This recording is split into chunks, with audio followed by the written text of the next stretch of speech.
This video is brought to you by CoolStuffInc.com, where you can find cool stuff in stock. Hello and welcome back to another all-illuminated day in the arena. It's me, it's CGB. Today in the arena, the cries, they flow from the comments section. Play something new! There's nothing new! Play something new, CGB. Magic's a game of endless possibilities. It's supposed to be a new deck every day, you said. I haven't seen anything new, and I want something new. Yes. I understand. I could defend myself. I could say it's a small standard. I could say that the things that are better than all the other things are already developed. I could say that I'm trying to hold up my boss mythic rank. You guys don't care. The cries will continue. So, fine. Something new. Have something new. Blue, black. Do you hate it yet? It's blue and black. But it doesn't have any rogues. 0 rogues. And no Yorion. And it does have Lurrus, which is a key part of the deck. So what the heck are you looking at? This is blue-black sacrifice. Born of a simple idea. A simple notion. That notion is, if you have a Seagate Stormcaller, this beautiful mythic that when it enters the battlefield, copies the next instant or sorcery with converted mana cost 2 or less that I cast this turn. If you have one of these, and you play it, and you have a Village Rites, and you play it, and you sacrifice the Seagate Stormcaller to the Village Rites, the copy doesn't require another creature to be sacrificed. Which means this is a 2-card combo that for 3 mana, 2 black, 1 blue, draws 4 cards. Eat your heart out into the story. So, that is, of course, great against control and mid-range decks that are trying to grind you and outvalue you. But Seagate can do a whole bunch of other things, and this deck is basically built around Seagate Stormcaller. And it can also copy Agonizing Remorse to double-tap their hand. It can copy Eliminate, Heartless Act, Drown in the Lock, or Bloodchief's Thirst to kill multiple creatures on the battlefield. And it can copy Cling to Dust to draw multiple cards or gain life. So, that is what is up. Now, once we've played our Seagate Stormcaller, what's better than playing Seagate Stormcaller? Playing it again.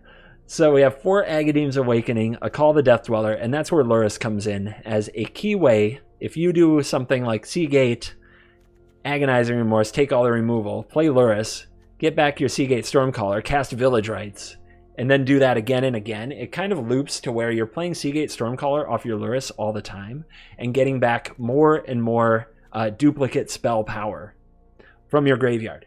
It's also worth noting that Seagate Stormcaller can copy a kicked spell if the original cost was 2 mana or less. So it can copy a Bloodchief's Thirst that is kicked. It can also copy a Cling to Dust that is escaped. So that's important to check with this deck as well. The rest of the deck, I needed to close games. I needed to win games. There's one Archfiend's Vessel to combo up with the Call of the Death Dweller. I also tried this. There's going to be one game in this video, recording from the future, by the way. There's going to be one game in this video where I had multiple Call of the Death Dwellers in the deck, and it really bit me. So, same with Archfiend's Vessel. I trimmed those back to run more removal, eliminate. Just because there's so many must-remove threats that if you miss one turn without killing their key Lovestruck Beast or Kazandu Mammoth or Questing Beast, the game just ends. It just runs you over. This deck can't beat the Great Henge. It has to take it out of their hand. That's the only way. So, on that note, we trim back some of the cute stuff like Vessel and Call, but there's still one of each in the deck. And then to actually win the game, we have Skyclave Shade, which hopefully just comes down and keeps attacking and keeps attacking.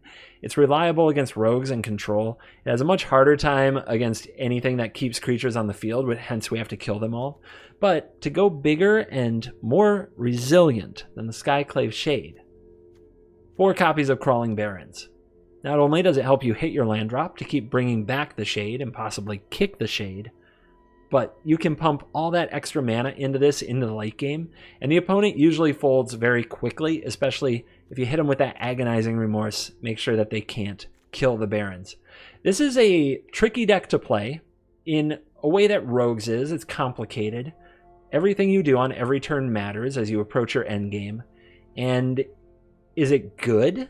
Well, I'll let you be the judge of that. Let's dive in and play some games and see what you think after that. In the meantime, reminder, if you are one of the cool kids who supports the channel using a Prime Gaming subscription on Twitch because you have an Amazon Prime subscription already in your household, it's totally free to use a Prime Gaming subscription once a month, but I get paid for it. So now is the time to renew, and if you want to learn more about Prime Gaming and how to support Twitch content creators, there are a lot of videos and guides out there.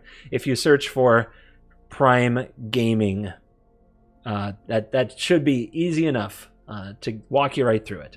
So to everybody who supports the channel that way, thank you so much. And also the subs, keep the subs coming. We're closing in on 100,000. Still a chance we'll hit that before the end of the year. So keep hitting that subscribe button. Thank you very much. Let's dive in. Let the Dimir sacrifice nonsense begin. No creatures for the village rights, but lots of removal. Let's give it a shot. See what happens.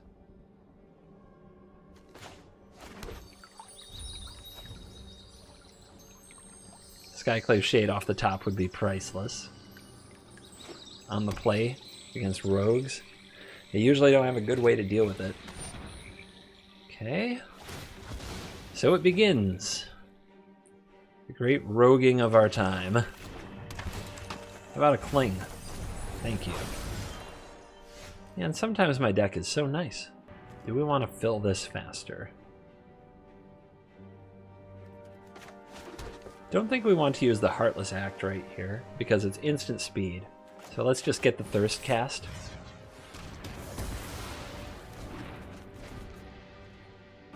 Village Rights is my card draw engine. Seagate Stormcaller or a Skyclave Shade would be a great draw.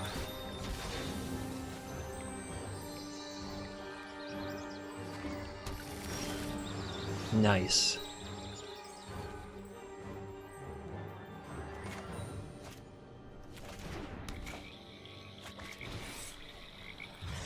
Behold the combo on the first try.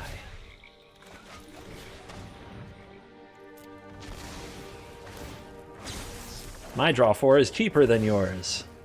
Although it takes 2 cards to do it. 6 cards in the graveyard. Cling to Dust. We can get it off before our opponent can into the story. As long as they don't exile it here. And I do think that's the play. I think no matter what, we cling. I like drawing that Agonizing Remorse. But yeah, we cling.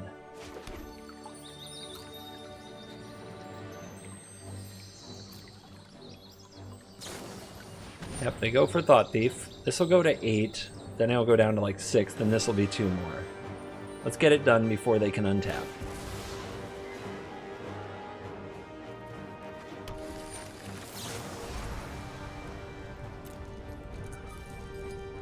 Alright, I choose the Village Rights. Not the Village Rights, or I won't draw the card. How many cards do I have in my hand? Hold on. 7? Okay, I do have to wait till my opponent's turn. Or else I'll just have to discard. Sorry about that. Sometimes I forget what I'm doing.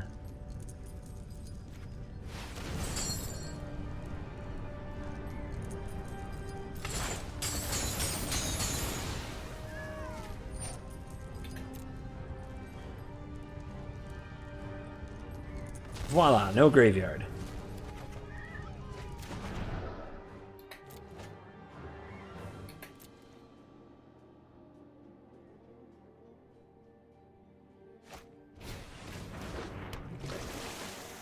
We still need to remove their stuff. Might be tricky. Let's see, they have 2 mana here, so they could have Drown in the Lock. Perhaps we lead with the Agonizing Remorse because of that. There's no way to use all of our untapped blue sources, which is kind of sad. We want 1 more black source, so we might play the Agadeem's Awakening untapped, but let's start with this. What you got? Into the Story, Jwari Disruption. Okay, we can play around the Disruption. 2 Lull Mage's Domination, a Rune Crab, and a Merfolk Windrobber. So we can keep them off into the story for a long time, but I still think that's the pick.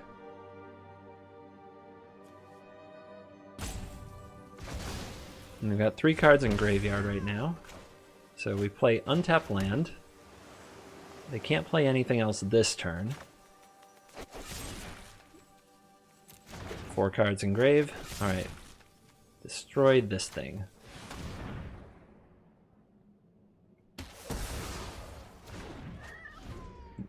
Just take them apart piece by piece. Like, you know, deconstructing a jigsaw puzzle. They must have drawn a land. Indeed. Well, oh, they're just playing the Jwari. That's fine.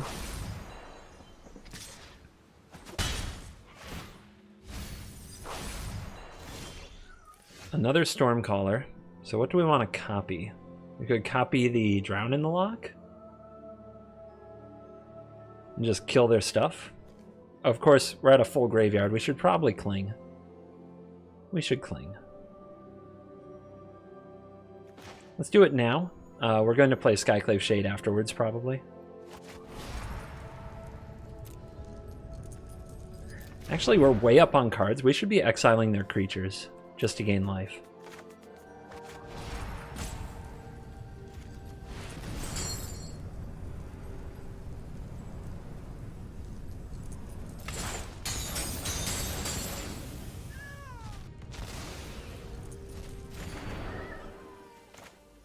We'll play out this innocent-looking Arcfiend's Vessel. And this tapped Agadeem's Awakening.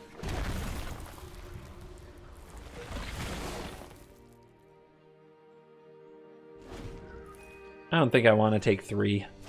Not yet. Second Crab. But that's not a land. 5 cards in the graveyard. Second Windrobber. Okay. Another Village Rites. What do you think? We blow up these crabs? I think it's a pretty good use of mana.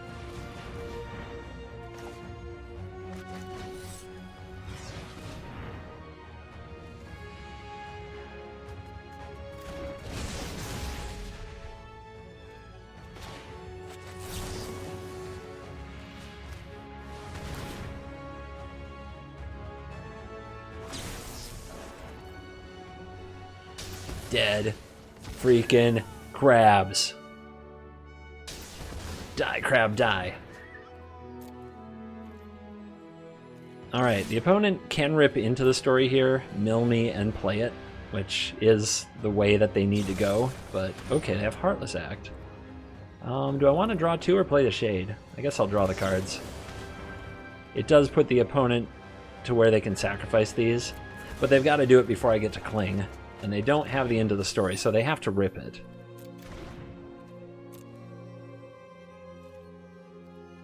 Okay. Do we hold this? Or do we keep hitting land drops? It's a pretty good one for pulling out some cards, but I don't think I need it.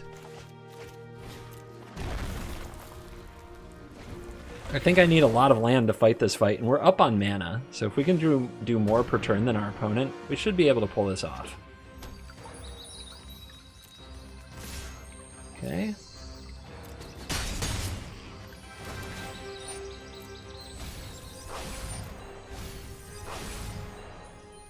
No other plays. Let's go ahead and pitch our Vessel. Fresh cards. Up to 11 cards in the grave. But now the Shades are going to start coming.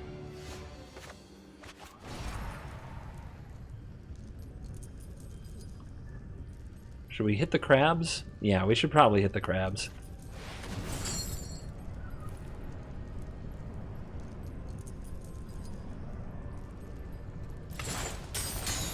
So once again, they can't sacrifice the Windrobbers right this minute.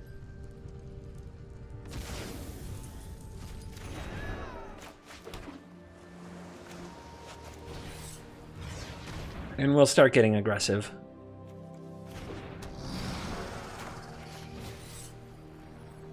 I guess we can get the other crab, right? If they put this on the stack, we'll exile the other crab. They can steal a shade, but that's fine. I should have left up 2 black. I could have village rights when they go to Luldom. But they can't Luldom and Lurrus, probably. Man, this is a bit of a chess match. They sack the passage. I wonder what that means. I wonder if that means I let them have the crab now. Here's Lurry. Alright, now's the time to respond. They don't have the mana for the Thought Thief, so we'll take the crab. They had to tap double black.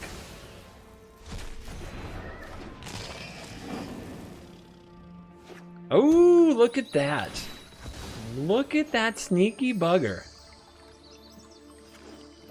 Alright, the game is still afoot.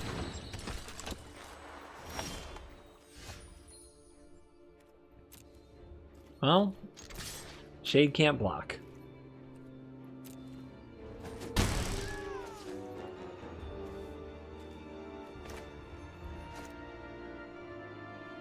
Time for some fun.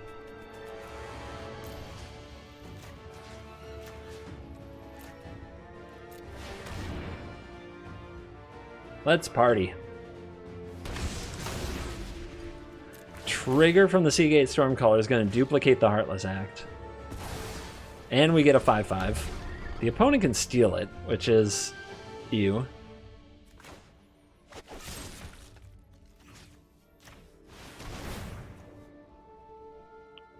Maybe that wasn't the greatest idea I've ever had. But we'll find another solution.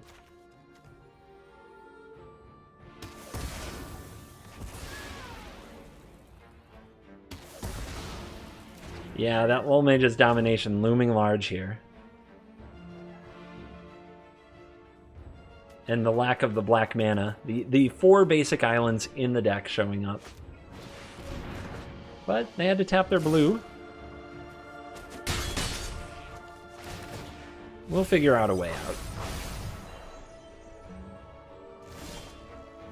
It's not strictly a horrible play yet. Let's see, we can buy Lurrus. Lurrus gets back Seagate. 1, 2, 3. 1, 2, 3. 1, 2, 3. And then we can village rights for 4. That sounds really fun. We have to take a beating for it. I think that's okay.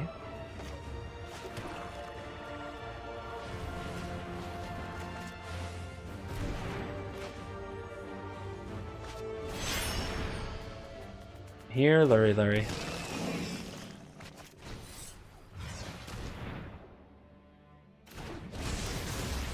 Alright, the next village rights we cast will be for 4. So let's throw an attack at the opponent, see what they block. They block the Shade. Good, that's the one I can get back pretty much for free. If they have another Lul Mage's domination for the Lurrus, the joke's definitely on us.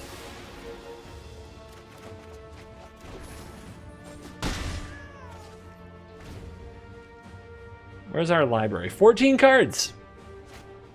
Not big. Of one mind, 2 freshies. Into the story. Do it.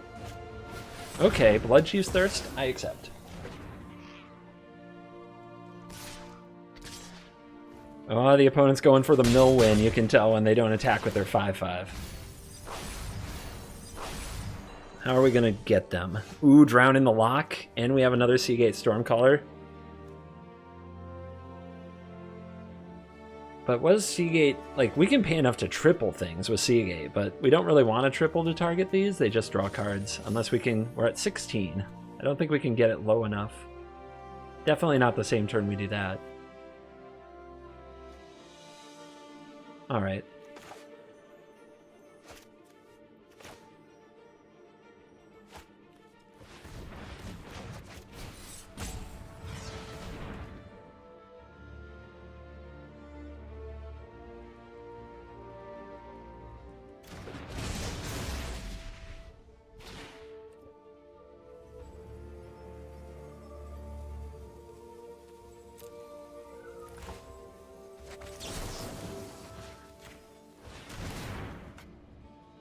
Blow up the demon.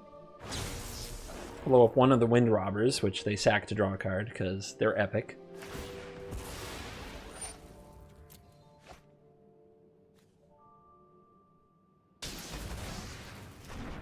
Do we have another 1-drop?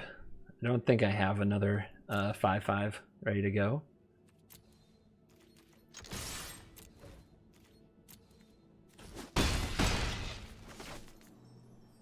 So what am I going to have? 3 mana. What do I get with it? I get Lurrus. Lurrus can get a Shade, but I have a Shade in hand. So maybe we don't want Lurrus yet?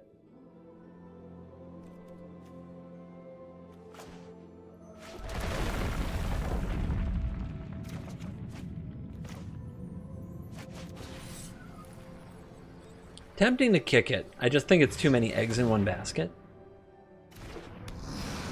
So 1, 2, 3, 4, 5, 6, 7, 8, 9. If we play this, it threatens lethal. If we get back Lurrus, it also threatens lethal, even if we don't get anything. Or we could use Cling, which takes away some Agadeem's Awakening stuff. Like, Agadeem's Awakening looks amazing right now for the opponent. It really does. But if we hit their Lurrus, I mean, I guess it just gets all of this and mills nothing, right? What's our recourse if they do that? They just have to block? Alright.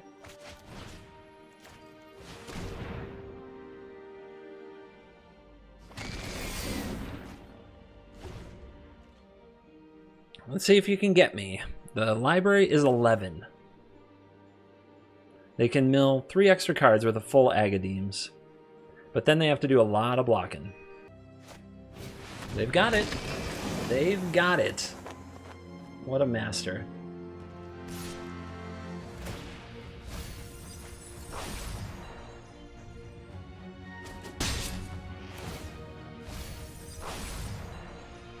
Alright, 8 cards. 1, 2, 3, 4, 5, 6. 1, 2, 3, 4. Yep, they get the extra draw. They play this again. We need a big draw. Arcfiend's Vessel is super late. Like, super duper late to the party. It's not good. Not good at all. Alright, pressure is the only real way.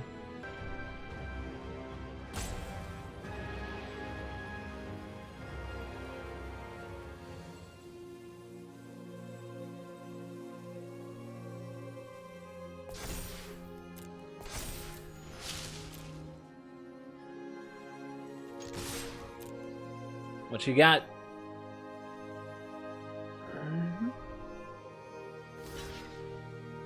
Yep, they gotta keep the Thief. They want to force me to use mana on the Barons, but if they just let these die, that's fine too. So I'm not going to pump anymore. And I get to buy back a Stormcaller with the Lurrus and then copy a Cling.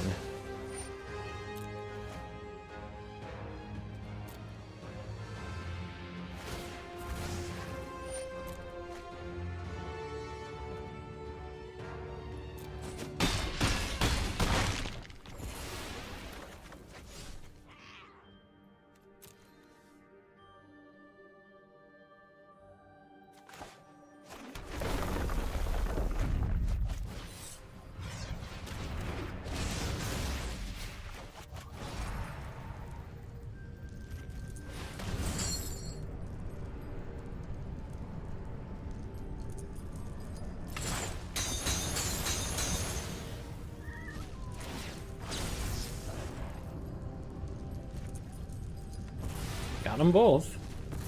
But the opponent has 5 cards in hand. If they can't mill me a few extra cards, they don't deserve this win. Ooh, that's a good sign.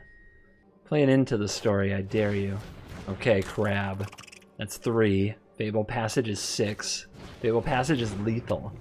They play another Wind Robber. Okay. No land? Are you kidding? And they attack. Can they live? This takes 2 blockers. I mean, can they live? All right, let's see it. Oh, they're drawing. They're going for it. They need the Fabled Passage. Do they hit? They must have a land. Come on now. Come on now. it looked like a passage, but it's a triome. Do we got him? Do we got him?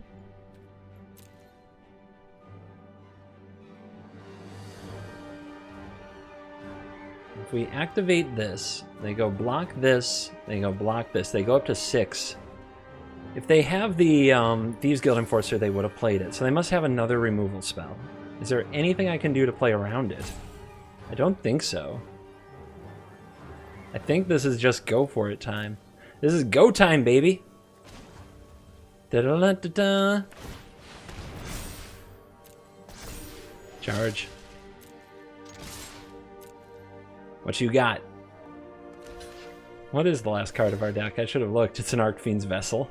Of course.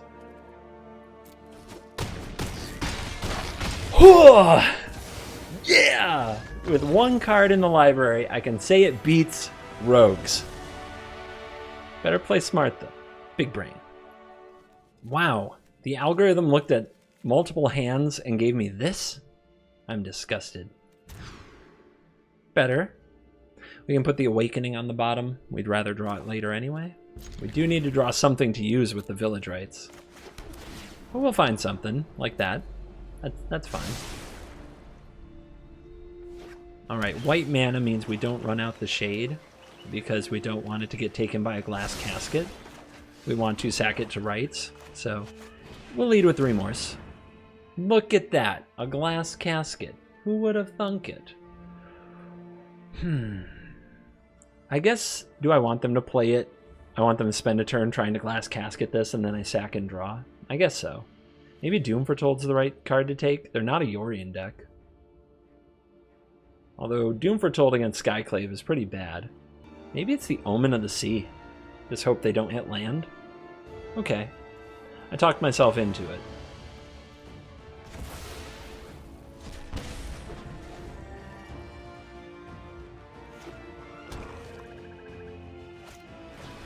Let's see if we can make their draw clunky or if they curve out like a Lord of Magic should.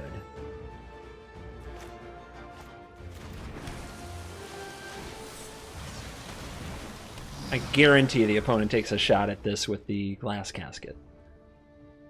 Land. They found it. Dum bum ba dum.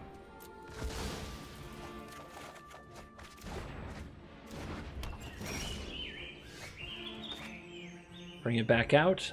There's nothing to protect it now.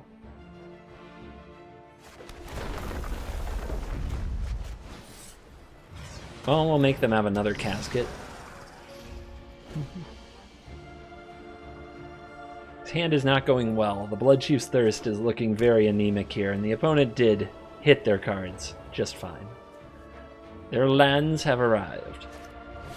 Shatter. Okay. You got it. Cool. Let's exile that Shatter. See if we can find another land. Wow, I can't. I actually can't. Crazy.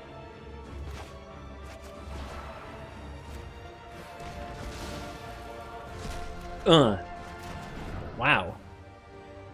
Alright. This game was not meant for me today. Not meant for me today. That is just a hideous sequence of draws. Hideous in every conceivable metric. Oh, look, a land. Oh, nice.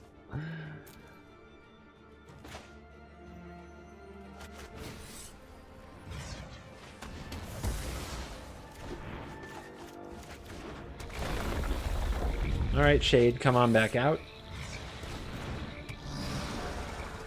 Can't wait to counter a 1-drop with this Drown in the Lock. Okay. Another Doom. Man, opponent had 2 lands in their opener and they curved out to 6. Woo! Wish I could do that. Maybe next time. They want me to play the Lurrus and then get the Shade.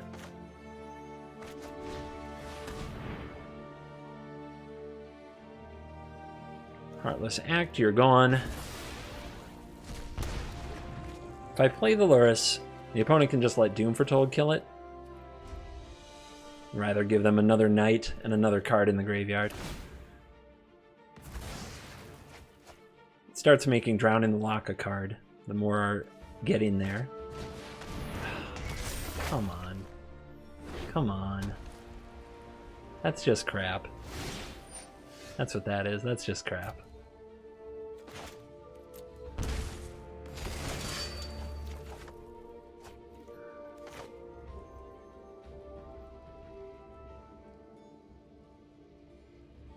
Let's see if they wrath it back.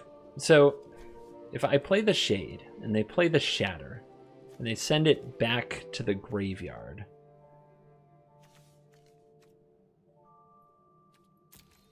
I need to draw another land next turn. I guess it's doable. Play it with Kicker.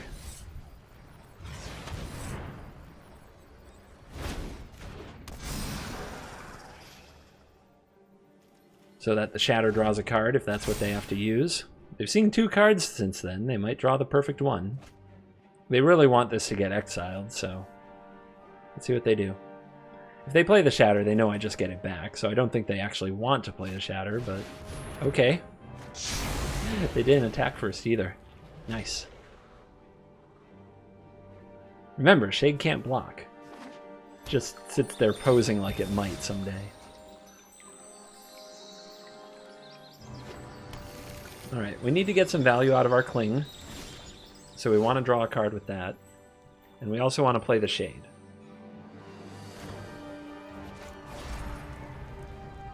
Target one of their Doom Foretolds, because I'm sure Dance of the Manse is on the way.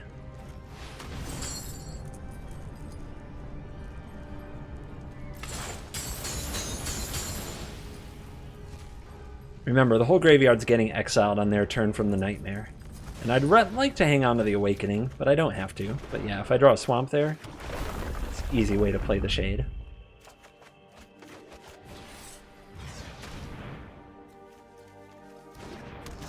I'll even offer this Archfiend's Vessel. If they have another Wrath, we can get back the Vessel. Goodbye, Clings. You tried. You tried so hard. And got so far.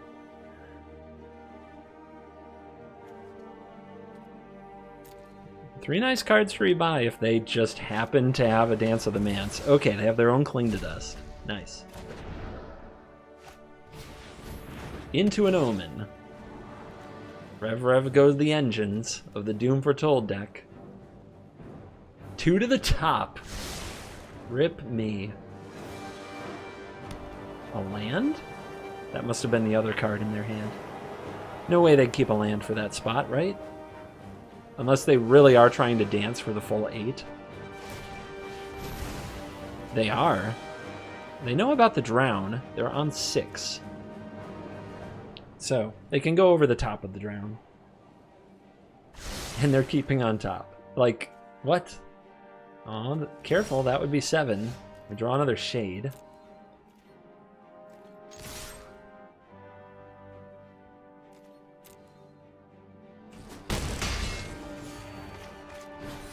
Kick it.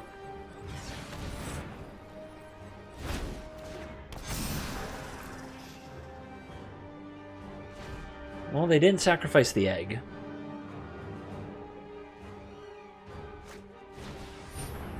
Okay. Remember, they kept everything on top. Well then. That's a big card. I don't know if that's going to kill me. I guess it is 2 attacks, but maybe Lurrus can gain life. They did keep on top, though. We can't block it. We need to use crafty measures.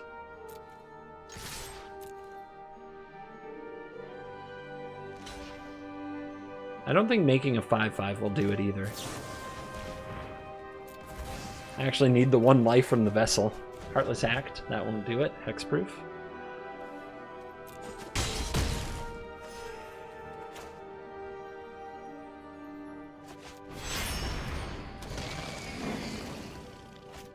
So I can replay the Shade if I take 3, which I don't want to do. I need to somehow gain 1 more life so I can survive 2 hits from this. If I pay 3 to play a Shade, it just gets tapped down anyway. Doesn't accomplish anything.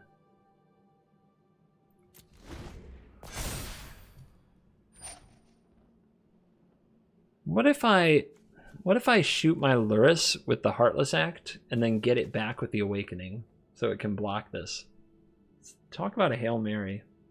I don't think that's worth trying, to be honest. I can still shoot my own Archfiend's Vessel next turn with the Heartless Act. All right, counter that. Jeez. Oh wait, doesn't work. Great. Sure. I also want to draw Kiorabest the Sea God at this stage of the game. I also want to just rip it like that. That makes sense. Alright, so we destroy this one so that we can make a 5/5, but then it's just going to tap down again anyway. So I don't think there's anything we can pull here.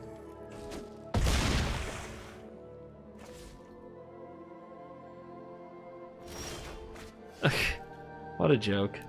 What a joke that game was. Oh my god.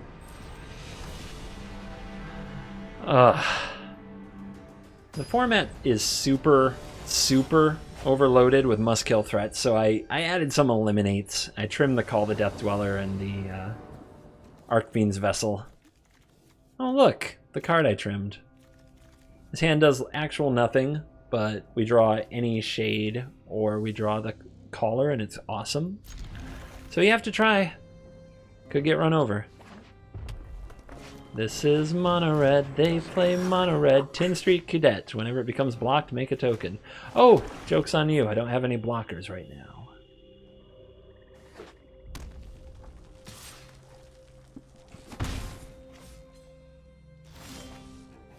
Wow, Mono Red. You were supposed to play stuff on turn 2. What's going on here? I'm worried about you.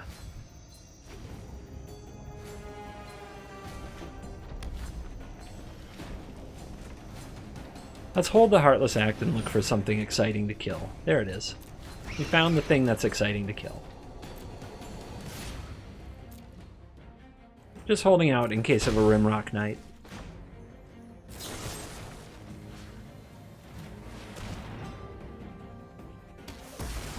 Out of there.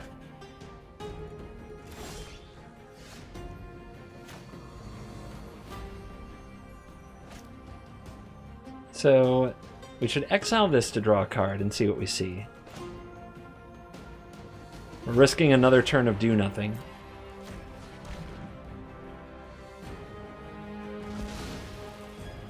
Okay.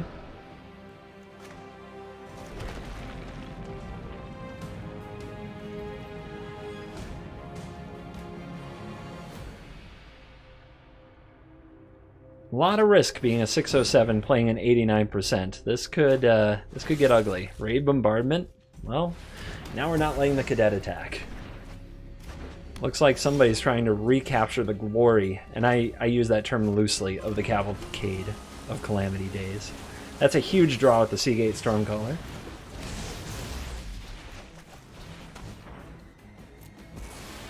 Fresh 4.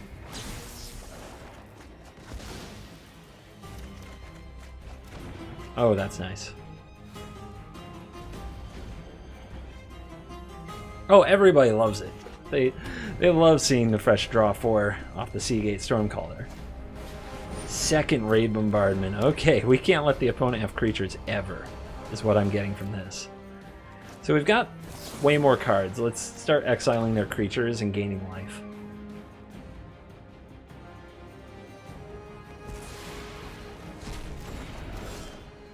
We've got another Stormcaller.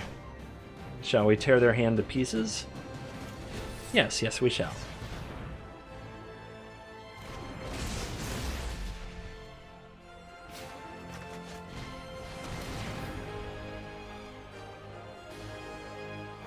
So what are you slow rolling me with? Shock, Annex, Forbidden Friendship. No. No. That's what you get for trying to slow roll me. Good game. Are you done? Or are you gonna, like, shock this? You wanna shock this? It's just a little 2-1. No big deal. Uh-oh. Ginger Brute. 3 damage a turn from this beast. I mean, this is not over. It is going to be a pain in the butt to stop every single one when the opponent can throw together. Village frickin' rights. We need to get this thing dead, though.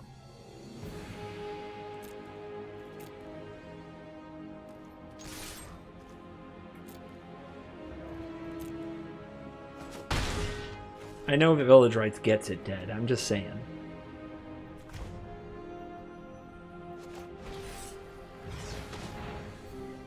Skyclave Shade. Land for turn.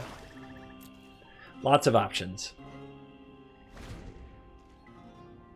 Probably have to Heartless Act this little guy, especially with the opponent top decking a land. Oh wait, we let it attack first so they can't sacrifice it to gain 3 life.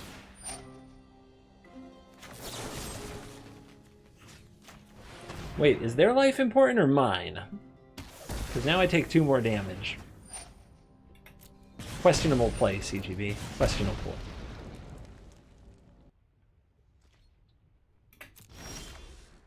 Another rights. Well, that sets us up perfectly. Magic is great. You get to do all the fun things. They're tanking on this shock. I mean, go for it. Have I got a surprise for you?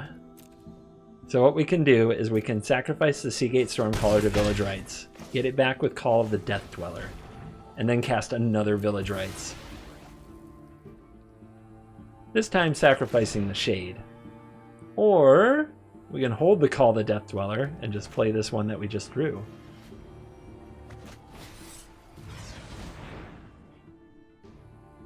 Shade comes back from the graveyard anyway.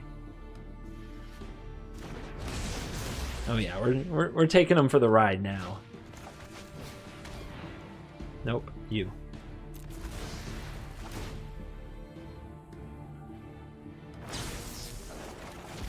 Could have done even more, right? I could have called the Death Dweller the other Stormcaller. That's just nonsense, though.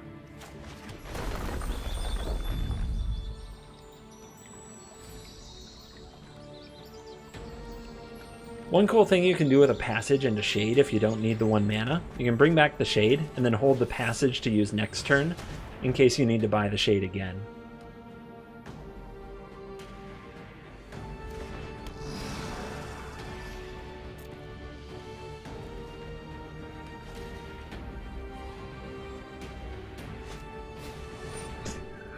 Okay, Ginger Brute, come on now. Come on, it's a bit much. It's a bit much, Ginger Brute. Please stop top decking this way. Remind me, everybody in comments, remind me next turn to use the Clings to gain life. We gotta stop giving our opponent this false hope.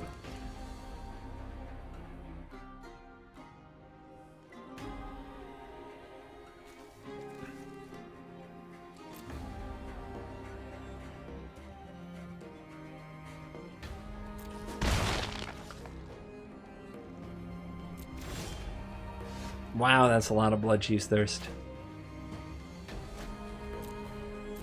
Attack first, don't give away information.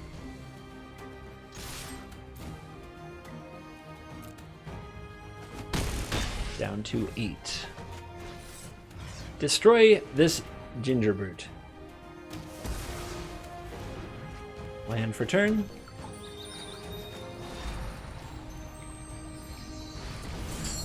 Don't have to do it now, I just am. Give me some life.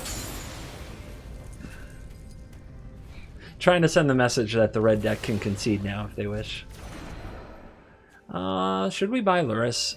Yeah, why not?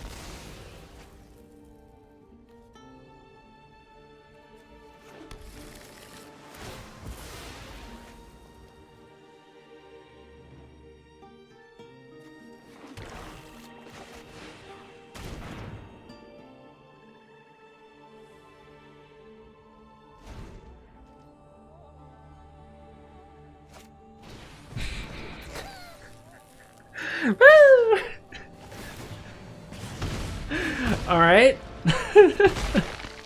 The ginger roots will not go quietly into the night. They will not vanish without a fight. Ginger root's going to live on. It's going to survive. Today, Ginger Root declares Ginger Root's Independence Day. Missed lethal, by the way. No, the shock. Shock would have stopped the lethal.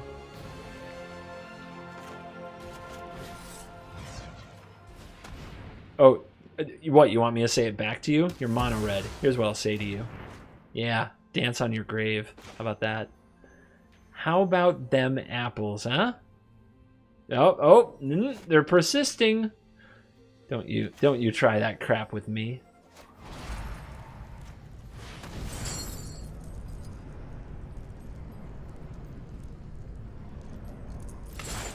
Good game. No one gets a good game from me. Nobody.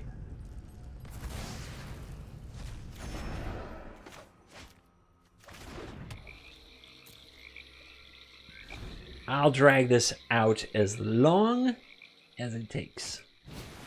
Nest robber. No. No. No means no. No means no, Red Mage.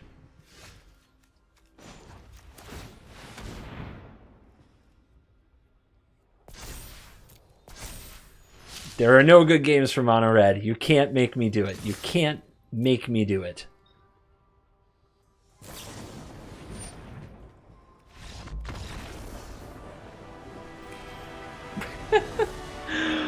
Freaking ginger root machine over here.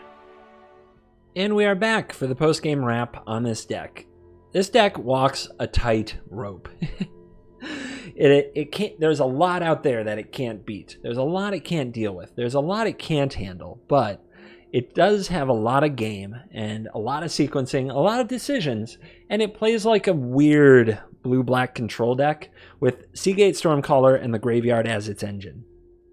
I don't think it can survive targeted hate. Elspeth's Nightmare is a proverbial nightmare for the deck, completely. Getting your Shades exiled, terrible. Getting your Crawling Barrens drowned in a lock, terrible. But when you play it sharp and you play it right and it comes together, it feels very fun in a similar way to the best of Rogues can be fun, but it does attack from a slightly different angle. Is it better than Rogues? Maybe it can beat Rogues. It seems a little more control-y against board-based removal than Rogues, but without a reliable Drown in the Lock that's going to counter what it needs to counter, like we saw against the Krakens. The opponent can go over top of you. Ugin is a beating. Apparently Kiora Best the Sea God is a beating. Dance of the Manse. Like, these are all things that just level you. So this is kind of a small, value-y mid-range deck, but it's great for a change of pace, and I think it's a lot more fun than it even looks if you play it. So I would recommend giving this a spin, and I'm excited to get to share it with you if you have the cards. There are better decks. Like, if you like Rogues, keep playing Rogues, but it is 4 Mythics to get this Seagate Stormcaller. But other than that, there aren't a ton of Mythics in the deck. In fact, the Agadeem's Awakening, you do need these. These are pretty important, but if you turn them into Call the Death Dweller or some other way to get something out of the graveyard, that it would be okay. So it's not the most expensive deck, but yeah, I like it. I bet you could get to Mythic with it with a lot of practice, but it'll be a lot harder work than, say, Mono Red or Rogues and Gruul. I think it will be much more hard work than those, but sometimes that hard work feels rewarding, am I right? On that note, remember to renew your Prime Gaming and your Twitch or Twitch Prime, whatever you want to call it, subscription to give me the Bezos bucks. Thanks to the cool kids for staying till the end. Remember to hit the subscribe button. Get us to 100,000. Let's get a YouTube play button in the background. And thank you for watching this video. As always, I will see you in the next video. Goodbye.